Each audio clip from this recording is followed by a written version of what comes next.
بسم اللہ الرحمن الرحیم۔ سلطنت عثمانیہ کے بانی اور مسلمانوں کا عروج۔ 1 اگست 1326 کو دنیا کی ایک عظیم الشان سلطنت کے بانی اور ارطغرل غازی کے بیٹے عثمان خان غازی اس دنیا سے رخصت ہوئے۔ عثمان غازی اپنے دادا سلمان شاہ اور والد ارطغرل غازی کے نقش قدم پر چلتے ہوئے اس دنیا سے ظلم کے خاتمے اور دنیا کو اللہ کے نظام سے بننے کی جدوجہد میں لگے رہے۔ در حقیقت یہی اسلام کی اصل شکل ہے اور اصل جدوجہد ہے۔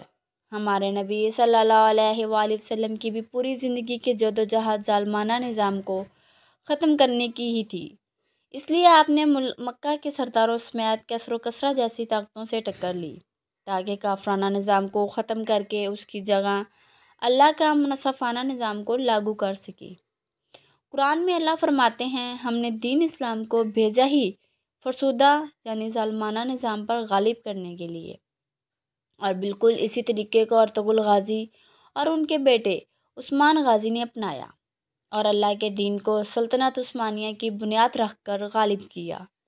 ایک ایسا نظام جس میں زکوٰۃ دینے والے ہوتے تھے پر لینے والا کوئی نہیں ہوتا تھا۔ ایک ایسا نظام جس میں برابری تھی جو سود اور سرمایہ داریت سے پاک تھا۔ ایک ایسا منصفانہ نظام جسے دیکھ کر غیر مسلم بھی متاثر ہوئے۔ یہی وجہ تھی کہ سلطنت عثمانیہ کے ہاتھوں 10 کروڑ غیر مسلمانوں نے اسلام قبول کیا۔ یہ وہ نظام تھا جس نے مسلمانوں کو دنیا کی سپر پاور بنایا، جس کو آج کی سپر پاور امریکہ بھی جزیہ دیا کرتا تھا۔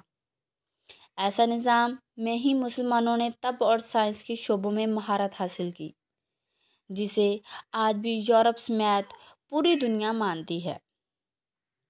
اس کے علاوہ کیا آپ کو معلوم ہے کہ اگر خلافت عثمانیہ نہ ہوتی تو شمالی افریقہ جیسے لیبیا اور تیونس ہسپانیہ کا حصہ بن چکے ہوتے، اور ہم ان کا ذکر ایسے ہی کرتے جیسے اندلس کا کرتے ہیں۔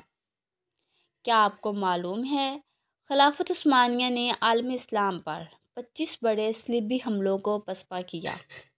کیا آپ کو معلوم ہے خلافت عثمانیہ نے ہی اندلس کے سقوط کے بعد گاجر مولی کی طرح کٹنے والے مسلمانوں کی مدد کی؟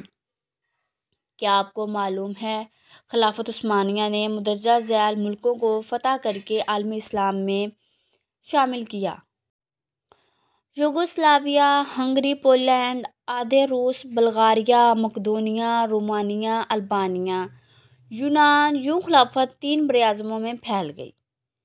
کیا آپ کو معلوم ہے کہ خلافت عثمانیہ وہ واحد اسلامی ریاست تھی جس کے خلیفہ کے انتقال پر پورے یورپ کے کلیسائیوں گھنٹی بجائی گئی اور عیسائی دنیا نے پوپ کی قیادت 3 دن تک کا جشن اور یوم تشریق منایا؟